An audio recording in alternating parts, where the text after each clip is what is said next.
karunia, supaya kita menerima rahmat dan menemukan kasih karunia untuk mendapat pertolongan kita pada waktunya.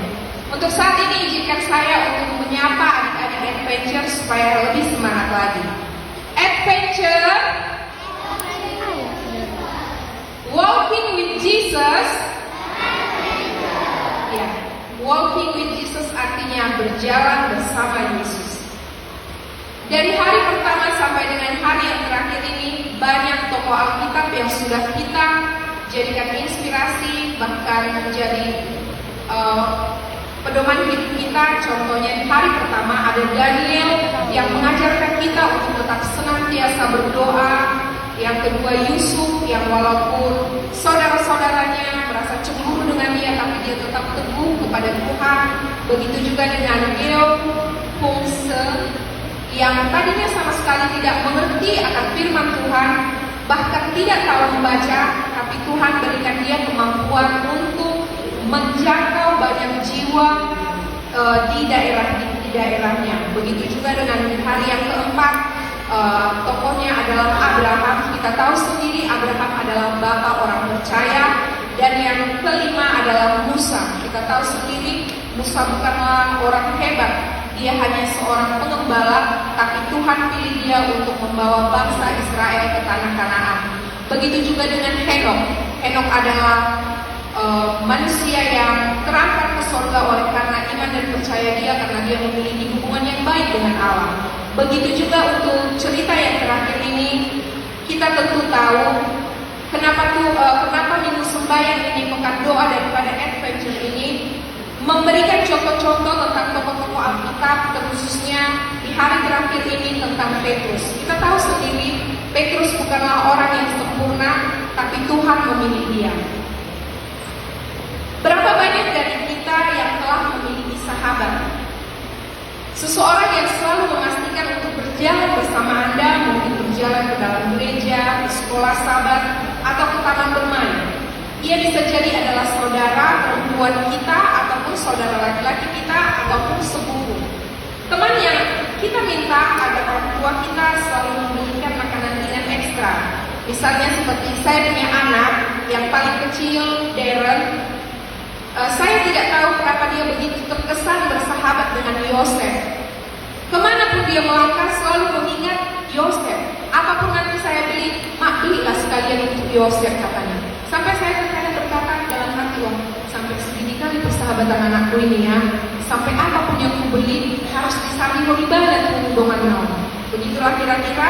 Dan di sini juga dikatakan, ketika Anda memikirkan teman tersebut, Anda mungkin memikirkan tentang menghabiskan waktu bersama, berjalan bersama, menjalani hidup secara berdampingan.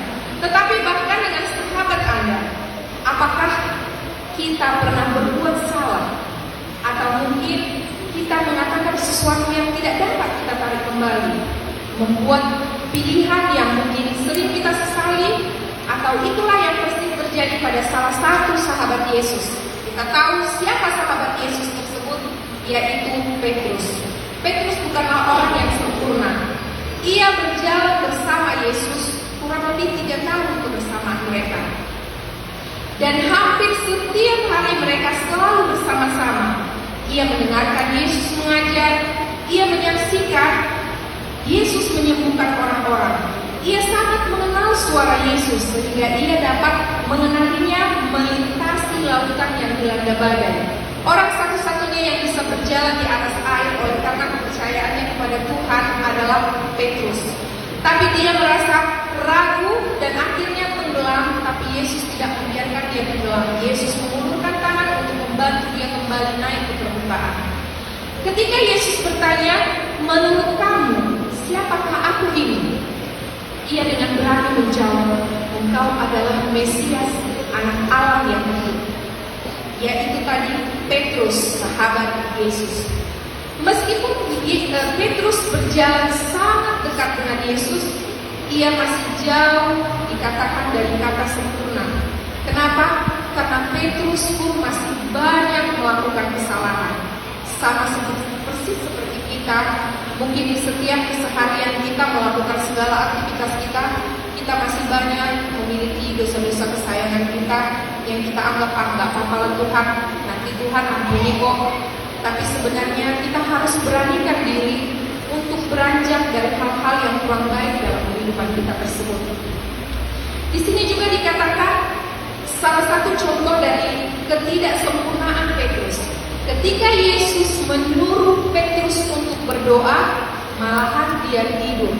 Jadi kita tidak usah heran melihat pribadi kita masing-masing. Apabila kita datang ke gereja kita masih mengantuk, itu memang masih sifat manusiawi kita. Kita tidak ingin menghakimi sesama kita karena kita punya pergumulan dan problema hidup masing-masing.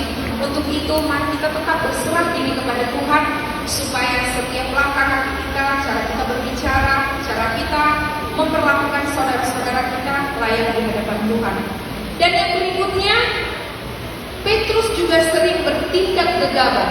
Ketika Yesus akan ditangkap mendekati masa penyalibannya, kelakuan Petrus sangat gegabah. Dia memotong salah satu telinga daripada pria yang datang diminta untuk menjemput Yesus. Tapi dengan demikian, Yesus tidak membiarkan Petrus berjalan sendirian. Yesus memberikan kesembuhan kepada telinga seorang pria yang sudah putus tadi. Yesus tidak meninggalkan dia. Dan ketika Yesus ditangkap, Petrus berhenti berjalan bersamanya di depan umum dan mengatakan bahwa ia tidak mengenalnya. Coba kita bayangkan, begitu erat persahabatan Yesus dengan Petrus, tetapi ketika orang-orang menyatakan, itu kan sahabat Yesus, itu kan salah satu daripada pengikutnya, apa yang dikatakan Petrus? Saya tidak mengenal dia. Sampai berapa kali? Tidak hanya satu kali, tidak hanya dua kali, sampai 3 kali dia menyangkal bahwa Yesus bukan siapa-siapanya. Selanjutnya, bagaimana perasaan kita jika teman yang bermain dengan kita setiap hari tiba-tiba berkata bahwa dia tidak mengenal kita? Mungkin perasaan kita akan sangat sedih, tapi berbeda dengan Yesus, saudara-saudariku. Yesus tidak membiarkan Petrus tenggelam sendirian di dalam kegagalannya, di dalam ketidaksempurnaannya. Malahan Yesus tetap memanggil dia, tetap menjadikan dia sahabat, dan berusaha memberikan kesempatan supaya kiranya Petrus pun tetap dapat menyatakan Yesus. Perjalanan Petrus bersama Yesus tidak membuatnya menjadi sempurna, dan berjalan dengan Yesus juga tidak akan membuat Anda sekalian menjadi sempurna. Karena berjalan dengan Yesus bukan seperti yang kita bayangkan. Kita akan mendapat kemudahan, bahkan sebaliknya akan banyak kesulitan-kesulitan yang kita alami ketika kita mulai mendekatkan diri kepada Tuhan. Mungkin sering kita mendengar, semakin kita mencoba memperbaiki diri, ada saja perkataan orang yang akan membuat kita lemah. Jadi untuk itu saudara dan saudariku, jangan pernah merasa lemah. Bahkan ketika kata-kata seseorang pun menganggap kita tidak mampu, tapi kita harus buktikan bahwa kalau Tuhan yang berjalan berdampingan bersama kita, kita pasti akan mampu melakukan hal sesulit apapun itu. Berjalan dengan Yesus tidak berarti memiliki kehidupan yang sempurna. Misalnya, setiap ujian akan terasa mudah. Tidak. Kadang-kadang Tuhan mengizinkan setiap ujian atau pencobaan. Bahkan Yesus sekalipun ketika berada di dunia tidak lepas dari pencobaan. Tapi bedanya ketika Yesus dicobai iblis, dia tidak melakukan dosa. Beda dengan kita. Ketika kita merasa kita dicobai, mungkin kita masih mau terjerumus dalam hal-hal yang tidak Tuhan kehendaki. Tapi dengan demikian pun saudara dan saudariku, jangan pernah merasa tidak layak, karena di sini Tuhan mengatakan setiap kesalahan, setiap kekurangan, bahkan ketika kita merasa takut dan bingung, Tuhan akan senantiasa berada bersama kita ketika kita benar-benar berjalan seiringan. Berjalan dengan Yesus sama artinya kita menjadikan dia sahabat terbaik kita. Kita menyerahkan hidup kita sepenuhnya ke dalam tangan pengasihannya, walaupun kadang-kadang kita masih terjerumus dalam kesalahan-kesalahan yang kita ulang-ulang. Di sini juga dikatakan, jika kita berpikir bahwa berjalan